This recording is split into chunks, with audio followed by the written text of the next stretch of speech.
5ই August এক ঐতিহাসিক গণ অভ্যুত্থানের মধ্য দিয়ে পতন ঘটে এক দীর্ঘ শাসনের। ক্ষমতা ছাড়তে বাধ্য হন 16 বছরের প্রধানমন্ত্রী শেখ হাসিনা।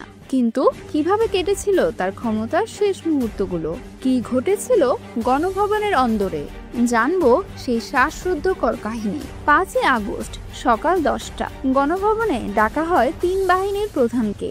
কিছুটা ধমকের সুরে হাসিনার প্রশ্ন ছিল, পুলিশ ভালো করলে আপনারা কেন পারছেন না? জবাবে জানানো হয় পরিস্থিতি নিয়ন্ত্রণের বাইরে। সেনাবাহিনীও জানিয়ে দেয় ছাত্র জনতার উপর গুলি চালানো সম্ভব নয়। তখনই তিনি বুঝে যান পরিস্থিতি বেগতিক, কিন্তু ক্ষমতা ছাড়তে নারাজ ছিলেন।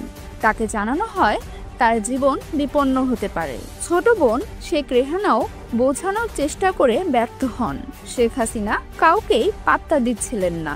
অবশেষে এক শীর্ষ কর্মকর্তা বিদেশে থাকা ছেলে সজীব ওয়াজেদ জয়ের সঙ্গে ফোনে যোগাযোগ করেন।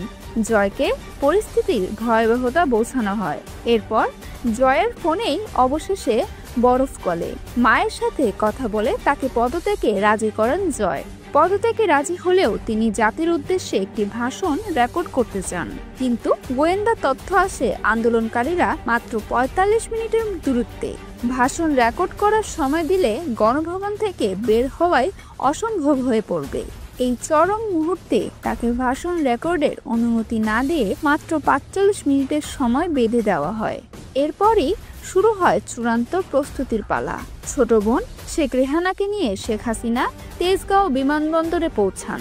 কয়েকটি লাগেজ সহ সামরিক হেলিকপ্টারে চেপে বসেন তারা। এরপরই ভারতের উদ্দেশ্যে উড্ডয়ন করেন তিনি। বলা হয় নিজের রান্না করা দুপুরের খাবারও তিনি খেয়ে যেতে পারেননি। তার সেই খাবার পরে খায় গণভবনে প্রবেশ করা ছাত্র জনতা। পলিটেকো নিউজ, আমি তাসমিয়া বিনতে জামান স্নেহা।